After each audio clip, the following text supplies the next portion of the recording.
시청자 여러분 안녕하십니까. 지금부터 천호편의 안보정도를 시작하겠습니다. 자, 우선요, 이 배현진하고 정성구 지금 윤리위에 제소가 됐습니다. 배현진의 경우에는 정성구는 둘 다 아주 친한계 핵심으로 돼 있고, 그리고 이제 더군다나 지금 이 배현진이는요 서울시당 위원장을 맡고 있어요. 자, 그러다 보니까 시의원, 이번에 구의원, 시의원들 또 출마자들 뭐 사실 시당 위원장 영향력이 절대적이거든요. 이 지방자치단체 선거에 있어서는. 자, 그러다 보니까 지금 이제 이 친한계들의 반란에 줄을 서는 사람들이 많아요. 그러다 보니까 이제 이게 또 문제가 돼가지고 윤리 제소를 했습니다. 그러면서 친한계에 대한 맹종뿐만 아니라 장동혁에 대한 칼을 갈고 있는 사람이 바로 배현진 아니겠습니까? 윤리 제소, 정성국이도 마찬가지. 정성국이는 뭐 야 임마 이렇게 해가지고 좀 난리가 난 거 아니겠어요? 자, 그래서 국민의힘의 의총에서 아수라장이 되는 원인 제공을 한 사람이 정성국으로 지금 알려지고 있어요. 여기에 이제 이 김민수 최고위원하고 둘이 이제 붙었다. 이런 보도가 나오고 있는 거 여러분들께서 뭐 잘 아시죠? 자, 그래서 요 관련 내용을 여러분께 상세히 말씀을 드리도록 하겠고, 그 다음에는 지금 이제 이 김혜경. 자, 김혜경 여사가 지금 난리가 났습니다. 자, 김혜경이의 배우자 실장 대선 때요. 했던 그 변호사를 갖다가 감사원의 감사위원으로 딱 감사원장이 2월 2일 날 제청했는데 그날부터 그냥 바로 사인해버렸어요. 이 얘기는 결국 뭐니까 이게 이혜훈이처럼 말이죠. 왜 그만큼 감사위원회의 정치적인 편향성이 공론화될 가능성이 큰 것이고, 그렇게 될 경우에는 임명에 따른 여론의 후폭풍이 두려운 것이죠. 그러니까 그냥 사인을 번개처럼 해버렸어요. 그런데 그렇다고 해서 우리 국민이 모를 수가 있겠습니까? 자, 그래서 요게 많은 파문을 야기하고 있다. 왜냐하면 감사원장도 민변 회장 출신, 요 인간도 민변 출신, 그리고 이 대통령도 사실상 과거에 민변 소속이었지 않습니까? 그런데 감사원은요 대통령의 직속 기관으로 되어 있지만은 그 무엇보다도 감사원의 독립성, 정치적 독립성이 굉장히 중요해요. 자, 그래서 최재형 감사원장도 문재인 때 임명이 됐지만은 반기를 들고 결국은 지금 우리 국민의힘 보수당 쪽으로 와서 대선에까지 출마한 분 아니에요? 자, 그래서 이 감사원의 정치적 중립성이 그렇게 큰데 요 감사위원 하면요 중요한 감사와 관련된 결정권자 중에 한 명이에요. 왜? 감사원이 총 7명이거든요. 그러다 보니까 지금 현재 이재명 정부가 들어선 지 얼마 안 되지만은 7명 중에 4명을 지금 이재명 정부가 임명을 했습니다. 그러니까 하고 싶은 감사는 마음대로 하고 하기 싫은 감사는 마음대로 안 할 수 있다. 라고 하는 비판이 제기되는 겁니다. 그래서 이와 관련해서 유일하게 조선일보가 오늘 사설을 통해서 강하게 비판하고 나섰습니다. 자, 그래서 저는 여러분들 잘 아시다시피 칼럼을 굉장히 중시해요. 왜냐하면 사실 우리 국민들이 칼럼을 안 봅니다. 이 논평 이런 거 잘 안 봐요. 아무리 좋은 칼럼이도 안 봐요. 머리 아프니까. 그냥 간단하게 딱 이 사건 중심에 정세도 별로, 정세 논평 해봐야 여러분들 잘 안 보시지 않습니까? 자, 그래서 이게 논란이 되고 있다는 점을 말씀을 드리고, 그 다음에요, 지금 모스탄 대사, 좀 한동안 좀 뜸했는데, 모스탄 대사가 또 일격을 가고 나왔습니다. 자, 이 대한민국은 기적의 나라다. 뭐 이거 알죠? 한강 기적. 한강의 기적. 이거 알죠? 미러클 오브 한 리버. 자, 그런데 이제 한강의 기적이 끝났다. 한국 기적의 종말. 이런 제목하에 칼럼을요, 미국의 데일리 콜러라고 하는 이 인터넷 매체라고 볼 수 있는데 여기에 기고를 했고, 요것을 우리 국내에서 일부 이 보수 유튜버들을 중심으로 해서 이게 쫙 나오고 있어요. 자, 그러니까 한국 기정당한 게 뭡니까? 자본주의, 그죠? 시장경제, 그 다음에 이 자유민주주의, 그 다음에 한미동맹 이런 거 아니에요? 요게 종말을 했다. 뭐 때문에? 사실상 이제 부정선거하면 미국에서 대표적으로 지금 우리 국내에 있는 부정선거론자들하고 맥락을 같이 하는 분 중에 한 사람이 대표적인 분이 바로 모스탄 대사 아니겠습니까? 그러니까 부정선거 있으니까 자유민주주의가 어려운 것이죠. 쉽게 얘기해서 자유민주주의를 누가 만들어놨는데 국민주권은 뭘로? 투표로. 근데 투표가 부정이야. 이런 말하자면 논리적 전개가 가능한 겁니다. 그래서 이게 무너지고 있다. 그 다음에 또 한 축은 바로 뭐냐? 중국의 개입 때문에 무너지고 있다. 이런 취지의 칼럼을 실었다고 합니다. 그래서 이 모스탄 대사의 주장을 여러분께 말씀을 드리고, 지금 이 시간에 이제 메인 뉴스 중에 하나는요, 바로 이 박근혜 전 대통령의 사저입니다. 배구 달성. 그 당시 이제 박근혜 대통령 이 경제적으로 어렵다는 거 우리가 다 아는 거 아니겠습니까? 그래서 이 삼성동 사저도 다 팔리고 다 그랬는데, 이게 박근혜 대통령의 사저를 살 때 그 당시에도 언론이 많이 냈죠. 이 돈을 누가 댔느냐? 가세연에서 댔다. 근데 가세연은 누구누가 했느냐? 법인 가세연하고 김세희하고 강용석이가 됐다. 예, 여기까지는 알려졌어요. 그런데 이제 문제는 뭐냐? 요 돈 중에 15억 원을 갚았다고 합니다. 바로 2달 후에 2022년도 그러니까 1월에 입주하고 이제 그때 등기 그 당시 이제 좀 그 뭐죠? 가세연에서 돈을 빌려서 딱 이제 그 다 정리가 끝났어요. 그런데 2달 후에 2022년도 3월에 15억 원을 갚았다는 거예요. 그러니까 이제 가세연 측 입장에서는 10억이 남은 걸라고 보는 거예요. 그런데 지금 이제 유영아 변호사가 이제 뭐 그 당시 대리인 역할을 했고 지금은 이제 변호사 선임을 해서 이거를 대응한다고 하는데 10억 원을 지금 가세연 측에서는 내가 아직 다 안 받았다 이거고, 지금 유영아 변호사 박근혜 대통령 측에서는 무슨 소리냐 다 받았다. 이게 이제 법적 싸움의 핵심이 되는 겁니다. 왜? 이게 10억 문제 중에 말이죠. 이제 책을 이제 옥중에서 썼던 글과 편지들, 답장들 뭐 이런 걸 모아서 책을 썼잖아요. 예. 그리움은 어디에나 생기지는 어디서나 생기는 것은 아니다. 뭐 이런 제목의 책. 그런데 이 책의 수익금을 한 10억 정도를 가세연에서 말하자면 김세희가 다 보장하겠다라고 약속했다는 거예요. 근데 수익금이 사실상 한 뭐 6, 7억밖에 안 나왔다는 거죠. 네. 이렇게 하는 거고, 그리고 지금 이제 가세연 측에서는 누가 보장했느냐? 보장을 안 했다. 10억. 이렇게 하는 거고, 지금 유영아, 그러니까 이제 박근혜 전 대통령이 무슨 소리야? 보장했잖아. 요거가 다툼이 돼서 이제 법원에 가처분 신청을 했는데 법원에서 인용을 해줘 버렸어요. 그래서 이게 논란이 되고 있다는 겁니다. 그러면은 왜 법으로 갔느냐? 김세연 측 주장에 의하면 이런 내용을 내용 증문에서 보냈는데 왜 이걸 안 맞더라. 그러니까 이제 대책이 없으니까 가처분 신청할 수밖에 없었다. 이렇게 항변을 하고 있고요. 유영아 측에서는 무슨 소리냐? 이거 다 약속한 건데, 예, 이 수익을 10억 준다고 약속했는데 무슨 소리냐? 다 갚았어. 그래서 여기서 이 해설 문제 가지고 지금 이제 법의 심판을 받는 상황이 됐는데 상당히 참 안타깝습니다. 예, 어쨌든 간에 전직 대통령이고 그 당시 이제 이 책도 이제 많이 팔아가지고요. 그 당시 이제 수익이 한 뭐 6, 7억 정도 됐다고 합니다. 예, 그런데 10억 보장을 내서 다 보장을 했어야 되는데 약속을 했는데 왜 안 지키냐? 이게 이제 박근혜 대통령 측의 주장이 되겠습니다. 자, 그래서 지금 최근에도 말이죠.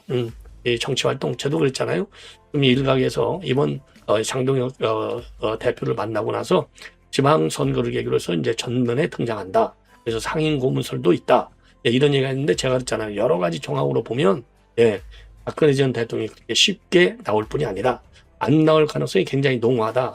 제가 그렇게 주장했는데 이번 이 사태만 하더라도 이런 것도 본인이 뭐 이제 이거와 관계없이도 제가 보기에는 이거와 관계없이도 아이고 내가 무슨 뭐 정치판에 나오나 지금 아사리판이고 그런데 이렇게 생각할 수도 있고요. 그런데 이제 그거와 관계없이 혹시라도 저는 뭐 가능성이 매우 희박하다고 보는데 혹시라도 이거 국민의힘이 이렇게 어려운데 내가 옛날에 선거 여왕 천막당사의 대표 요 시절로 들어가서 한번 살려볼까 생각을 했다 하더라도 이런 것 때문에 김새 가지고 어디 나가겠습니까? 예, 굉장히 참 안타깝다 이런 말씀을 드리고요. 지금 이제 가처분 신청에서는 김세희가 승리를 했지만은 이건 이제 전직 대통령으로서의 이 최소한의 명예라는 게 있는 거 아니겠습니까? 예, 옥고도 시달렸고 그래서 요거를 좀 좋은 방안으로 좋은 방법으로 좀 나이세게 해결하는 방안을 좀 찾아야 될 것이 아닌가 이렇게 생각이 듭니다. 예. 그래서 요 관련 내용들을 여러분께 이제 설명을 좀 드리도록 하겠는데요. 우선 배현진이 관련을 말씀을 드리겠습니다. 예. 이거 윤리제소 배신자 잘 당했어요. 예, 한마디로 얘기해서. 그리고 정성국에 대한 제소도 논의가 되고 있다는 겁니다. 둘 다 친한계 대표. 그래서 윤리위원장 지금 윤민우 윤리위원장한테 이제 제소가 됐고요. 이거는 윤민우 위원장이 뭐 잘 알아서 하시겠지만은 즉각적으로 신속하게 처리하라. 이게 질질 끄면요. 네 말이 맞다, 내 말이 맞다 해서 또 난리가 나요. 분란만 커진다. 분란이 커지면 누가 좋아하느냐? 여권이 좋아한다. 그래서 속전속결로 빨리 이건 그러고 이게 뭐 명확하게 윤리에서 징계 처분할 사항이 된다 안 된다? 징계 수위는 어떻게 된다? 이거 금방 내보면 알 거 아니에요. 그래서 지금 그러니까 기본적으로 지금 배현진이요 배신자의 길을 걸으면서 현 지도부 체제에 강력히 도전하고 비판하는 장동혁에 대해서 말이죠. 그런 입장을 갖고 있어요. 더군다나 지난번에 지금 이제 이 서울시당 위원장을 맡고 있는데 서울시당에서는요, 장동현 지도가 지난달 29일 날 한동훈이를 제명하기 앞서서 수차례 입장문을 내면서 반발의 칼을 갈고 있었어요. 그래서 지난 1월 27일 날은요, 이 소속 당협위원장 21명의 명으로 성명서를 내가지고요, 한동훈에 대한 징계를 처리하라, 정치적 해법을 찾아라, 이렇게 요청한 바 있고요. 그리고 같은 날 27일 날 국민의힘 소속 서울시의원, 서울시당 여성위원회 부의장, 협의회장도 서울시당을 통해서 입장문을 내면서 싸움을 중단하라, 그러면서 당 지도부를 비판하는 성명을 낸 바 있습니다. 예. 자, 그래서 지금 이제 이 윤리에 제소하게 된 기본 취지는요, 지방선거를 앞둔 상황에서 서울시당 소속 당원에게 한동훈의 제명을 반대하고 장동현 지도부를 비판하는 입장을 강요했다는 겁니다. 강요. 예, 그래서 시당위원장은 왜냐하면요, 공천권을 가지고 있다 이 말이에요. 광역기초의원에 대한 공천권을 가지고 있기 때문에 한동훈 제명 이후에 장 대표하고 친한계 의원들의 갈등이 윤리의 제소까지 결국 이어진 것 아니냐. 예. 그러다 보니까 장동혁을 지지하는 그런 성향의 원외 당협위원장들도 그 당시에 정성국에 대한 윤리 제소 여부를 논의 중에 있다. 예.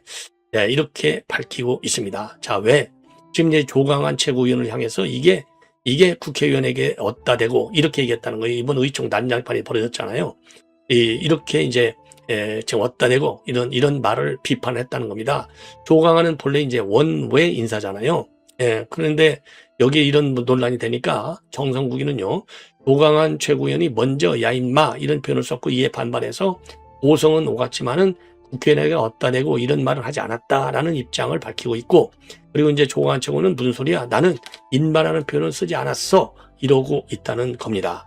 자, 그러다 보니까 이제 정치권 일각에서는요, 이 고성국 박사가 얘기하고 있는 대로 판이 돌아가는 건 아니냐. 왜냐, 오 박사가 말이죠, 유튜브 채널 본인의 여기에서 해륜적 막말 정성국을 제명하라라는 제목의 9분 55초짜리 영상을 올렸다고 합니다. 그리고 지난 1월 28일에도 배현진, 고동진 이런 사람들은 즉각 제명하라라고 하는 8분 40초짜리 영상도 올렸다는 거예요. 그러다 보니까 이제 고성국 대표가 이 말하는 대로 그 명단대로 윤리 제소 신청이 접수됐다, 그리고 논의 중에 있다, 이런 보도가 나오고 있는데, 이거는요, 아니 누구라도 꼭 고성국 대표가 박사 갖고 얘기했다고 그 윤리의에 제소가 되고 안 했다고 안 되는 겁니까? 누구나 생각은 거의 비슷한 거거든요. 예. 그러니까 못된 짓을 하니까 윤리 제소 당하는 것이죠. 예. 그래서 이렇게 고성국 박사를 끌고 들어가는 것은 고성국 대표 박사의 그 명예를 훼손하는 것이 아니냐, 이런 비판도 가능하다, 이렇게 보여집니다. 예. 그다음에 김 여사, 이거는 정말 이거는 해도 너무해요. 자, 이재명 변호사들 얼마나 좋은 요직을 다, 당과 국회의원과 그다음에 청와대 요직 꿰찼는데, 이제는 말이죠, 지금 이 김혜경 보좌했던 임선숙 변호사를 임기 4년에 감사위원을 임명한 거예요. 이게 공무원들이 말이죠, 죽어라고 평생 일해가지고 감사위원 되면 어마어마하게 승진한 겁니다. 배우는 차관급이지만은요, 어마어마한 파워를 갖고 있는 게 감사위원 자리입니다. 왜냐하면은요, 이 감사위원은 지금 감사원의 주요 감사 계획, 감사 결과를 심의 의결하는 핵심 기관이 바로 감사위원이에요. 그래서 이제 4년 동안 이 탄핵되거나 실형 선고를 받지 않는 한 대통령도 함대로 면제시킬 수 없는 완전한 신분 보장이 되는 이 자리가 감사위원입니다. 이게 굉장히 좋은 자리예요. 그런데 지난 2일 날 지금 이제 그 김호철 감사원장이 재청을 했고, 바로 이어서 지금 재가를 이재명 대통령이 했다는 겁니다. 그래서 어제부로 신임 감사원에 임명이 돼서 바로 취임식까지 싹 다 마쳤다는 거예요. 그러니까 이렇게까지 번개로 가는 것이 간다는 게 참 이해가 안 갈 정도로 번개 처리가 된 겁니다. 예. 자, 그런데 지금 이 언론에서는요, 지금 이제 지금 감사위원회에 서기된 임선숙 변호사가 감사위원으로 이제 임명 제청됐다 하니까 거부해야지 무슨 소리야, 이런 얘기가 언론계에 쫙 퍼졌다고 합니다. 그 이유는 임선숙 변호사가 민변 출신인데다가 이 대통령도 당 대표였던 2022년도 9월에 민주당 지명직 최고위원으로 임명한 바 있어요. 그리고 이번 대선에서는 김혜경 보좌하는 후보 배우자 실장을 맡으면서 정치적 색깔이 너무나 강하다는 것이죠. 더군다나 남편 누구냐, 친이재명계의 핵심인 민주당 정진욱 의원이 또 남편이라는 겁니다. 자, 그러니까 지금 난리가 나니까 아예 이런 비판 여론이 일기 전에 싹 기정사실화시키자. 그래서 속전속결로 임명한 것이 아니냐. 이런 반발이 나오고 있는 거예요. 그래서 66년생이에요. 광주에서 태어났고 광주 살레시오 여고를 나오고 전남대 법대를 졸업해서 연수원 38기 사법시험 38회 합격해서 변호사로 쭉 활동하고 있는데 완전히 민변입니다. 민변 광주 전남지부장 광주지방변호사회 회장을 지냈고 검찰 과거사위원회 국무조정실의 정보본부 평가위원회 그다음에 대검의 검찰 정책자문위원을 역임했고요. 근데 이제 재청할 때 말이죠. 재청할 때 이런 정치적인 편향성은 전혀 언급하지 않고 인권 변호사만 지금 부각시켜서 재청을 했어요. 근데 뭐 재청할 때 뭐 두루두루 뭐 평하고 안 하고 간에 이재명 지금 전 대통령이 당시 대표할 적에 지명직 최고위원까지 했는데 임선수기를 모르겠습니까? 임선수기를 너무나 잘하는 거죠. 친명, 친 김혜경. 그러니까 임명했다. 이런 비판을 받지 않을 수 없는 상황이 되는 겁니다. 예. 참 기가 막히지 않을까? 예, 기가 막히지 않나? 예. 자, 그래서 이거 정말 이재명 대통령하고 그 변호사들, 그다음에 이제 김 여사의 이 김 여사 측근 중에 측근이잖아요. 배우자 실장이면 뭐 최고 신복이죠. 이렇게 정치적 편향성이 강한 사람을 어차피 대통령하고 가까운 사람은 갖다 임명할 수밖에 없는 게 정치적인 임명 현실이긴 하지만 너무나 노골적이다. 이런 비판을 면하기가 어려운 겁니다. 예. 자, 그러다 보니까 조선일보도 말이죠. 정부 감시 감사위원 된 김혜경 여사 실장. 이렇게 해서 지금 이제 비판을 하고 있습니다. 그래서 대통령 친구나 지인을 공직에 앉힐 수 있지만은 그것도 정도가 있어야 하고 피해야 할 자리가 있다. 왜? 감사원은 국민을 대신해서 정부가 일을 제대로 하는지 감사는 역할을 하기 때문이다. 그래서 대통령에 소속하되 법으로 인사조직 예산의 독립과 중립을 보장해 준다. 그런 자리에 자신과 가까운 민주당 의원의 아내이자 선거 때 김 여사를 보좌한 사람을 앉혔다. 감사위원한 직책의 의미를 일절 고려하지 않은 것이다. 예. 그리고 지금 감사원은 정권교체 후 자신들이 했던 감사 결과를 하나 둘 뒤집는 중이다.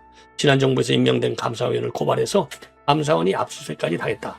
다음에 감사원이 그리고 김 원장은 취임식에서 지금 이 김호철 감사원장입니다. 지금 감사원은 독립성과 중립성의 위기를 겪으며 신뢰가 크게 흔들린 현실에 직면해 있다면서 저부터 어떤 외부 압력이나 간섭에도 단호히 대처하겠다고 했다. 이번 감사위원 제청은 그 다짐과 정반대했다. 앞으로도 이런 일이 계속될 조짐이다. 정말 큰일 났네요. 예. 이건 이 정도로 여러분들의 평가에 또 맡기도록 하겠습니다. 예. 자, 이번에는요. 이번에는 이제 모스탄 대사의 이제 요 칼럼을 여러분께 소개해 드리겠는데요. 자, 아까도 말씀드렸지만 데일리 콜러 여기에 게재했다. 이렇게 지금 알려지고 있어요. 그래서 요 지금 내용을 여러분께 이 모스탄 대사의 요 내용 요거를 여러분께 지금 말씀을 드리겠습니다. 자, 한마디로 얘기해서 지금 이제 이 내용들이요. 내용이 조금 긴데 제가 간략하게만 말씀을 드리겠습니다. 데일리 콜러 미국 보수 매체 한국이라고 하는 기적의 종말 The End of the Korean Miracle 이렇게 돼 있어요. 그래서 한국의 민주주의와 법치주의가 심각한 위기에 처했다 이렇게 주장하는 논평입니다. 자, 이거는요. 이 논평은요. 2026년 초에 KCPEC 그러니까 코리아 보수정치행동 컨퍼런스와 협력해서 제작된 것이다. 그리고 전반적으로 한국 내 부정선거 의혹, 사법부의 독립성 위기, 그리고 특히 중국의 개입 가능성을 경고하는 보수적 시각의 글이다. 첫째는 그래서 한국 민주주의 위기를 경고하고 있어요. 한국을 가드레일 없는 도로에 비유하면서 법치주의가 무너질 경우에 민주주의가 붕괴할 수 있다고 강조합니다. 그래서 과거 스리랑카, 루안다 등 등지에서 국제형사재판소 관련 임무를 수행한 경험을 바탕으로 해서 한국이 지금 헌법적 완전성, 그 다음에 국민의 의지를 위협받는 심각한 단계에 와 있다라고 평가하고 있어요. 그리고 이제 25년도 6.3 대통령 선거에 대한 의혹을 여전히 제기하고 있어요. 이미 이제 국제선거 감시단 이론은 그 당시 대선에 왔지 않습니까? 그래서 전산 조작 가능성, 우의조 투표지, 외세 개입 정황 이런 것들을 포착했다고 주장하고 있습니다. 그래서 이를 토대로 해서 보고서를 작성해 공부했고 중앙선관위나 A웹 이런 한국 기관이 이에 대해서 공개 토론이나 반박을 하지 않고 있다고 비판합니다. 그리고 시민 탄압과 법치주의 훼손 사례를 언급하고 있습니다. 그래서 선거 부정 항의 시위 중에 경찰이 시민을 넘어뜨리는 영상, 그리고 이준석 방통위원장의 체포 장면 등을 사례로 들면서 진실이 땅에 내던졌다라고 비판하고 있어요. 그래서 이런 것은 민주주의와 법치주의에 대한 전쟁의 상징적 순간이다, 이렇게 비판하고 있습니다. 그리고 네 번째로는요, 중국과의 연계, 외세 개입을 경고하고 있습니다. 그래서 중국 공산당의 무제한 전쟁, 초안전이죠. 도리에 근거해서 한국 내 사이버 침투, 그리고 언론 및 교육 장악 시도 등을 지적하고 한국이 공산주의 세력의 영향력 하에 들어갈 위험에 처해 있다. 그리고 또 한미 상호방위조약 제3조를 인용하면서 만약 외국의 선거 개입이 입증된다면 이는 단순히 국내 사안이 아니라 한미 간의 방위 의무 발생 사안이다. 그래서 트럼프가 이제 개입할 수 있다는 것이죠. 그리고 다섯 번째는 인권 관련 의혹을 제기하고 있어요. 그래서 말미에서 한국인이 중국의 장기 적출 범죄에 연루되어 있다는 의혹이 있다면서 말이죠. 이 사안에 대한 철저한 국제조사와 책임자 처벌을 요구하고 있습니다. 자, 그리고요, 또 지금 이제 한국이 처한 이 야무한 상황을 더 구체적으로 다루고 이를 보완할 전략을 제시하겠다고 밝히면서 글을 마무리하고 있는데, 이걸 보면 또다시 이제 칼럼을 개조해서 강하게 비판 포인트를 제기하겠다, 이런 지금 입장을 내놓고 있는 그런 상황이 되겠습니다. 그래서 대표적인 미국 내, 우리 국내 부정선거 문제를 적극적으로 미국 조야에 지금 문제 제기하고 있는 분이 바로 이분이다, 이런 말씀을 드립니다. 자, 이번에는 여기 박근혜 전 대통령의 사저와 관련해서 지금 이제 이 김세희, 이 가압류, 이게 신청이 인용이 됐습니다. 자, 법원에서 말이죠, 이 대여금 청구 소송 관련해서 10억 가압류를 결정했어요. 그리고 이제 핵심은 이미 말씀드린 대로 옥준서신 이 책 출간의 수익금을 놓고 양측 입장이 갈려서 소송으로 비화가 된 겁니다. 예. 자, 그래서 이제 유영하 지금 국민의힘은요, 채무 금액이 10억인지에 대해서는 다툼 여지가 있다. 그래서 주 소송 과정에서 이거를 다투겠다, 이런 입장을 내놨습니다. 자, 그러면 이제 이게 어떻게 되느냐? 뭐 조금은 복잡해요. 자, 이 집을 지금 현재 대구 그 달성 이 사저를 샀는데 총 25억 원을 빌렸어요. 그 당시 이거 25억 전액을 지금 가세현이 빌려줬다, 이렇게 돼 있잖아요. 그럼 25억 원 어떻게 해서 됐느냐? 지금 김세현이가 21억을 빌려줬어요. 강용석의 돈이 3억이 들어갔습니다. 가세현 법인이 1억이 들어갔어요. 그럼 25억 들어갔잖아요. 그러면 김세희가 이 21억은 돈이 어디서 나서 21억씩이나 줬냐? 그래, 이제 이게 되잖아요. 근데 이거는 이제 땅 파는 돈이라 이겁니다. 땅. 과천에 있는 땅이 이제, 이걸 토지 보상금이죠. 토지 보상금 일종의. 그 돈으로, 지금 이제, 이 21억을 자기가 이제 줬다, 이렇게 되어 있습니다. 토지 보상금, 과천에 있는 땅. 이게 이제, 지금 이제 개발이 되니까 이제 보상받은 돈. 요거를 전부 다 줬다, 이겁니다. 이 돈을. 이건 뭐, 사실, 대단히 큰, 용단이라고 볼 수 있겠죠. 자, 그런데, 이제 문제는 뭐냐.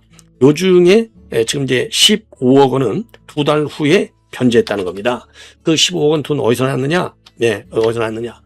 지금 이제 요 15억 원을 변제했기 때문에 남은 돈이 이제 10억 원이다, 이렇게 주장을 하고 있는 거예요. 이게 이제 가세현 측 주장이 되는 겁니다.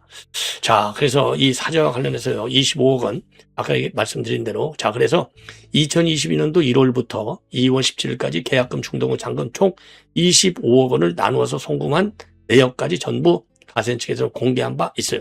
자, 그래서 김세희는요, 박 대통령한테 빌려줬던 21억 원은 탑이이자 도시의 땅 보상금이다. 그래서 과천에 있는 본인 명의 땅을 LH가 이거를 강제 수용하면서, 왜냐하면 거기 이제 아파트 지어야 되니까 30억 원을 보상받았다는 겁니다. 자, 그리고 이 취득세는 그럼 누가 냈느냐? 유영하 의원이 3억 원을 선산을 받아서 냈다는 겁니다.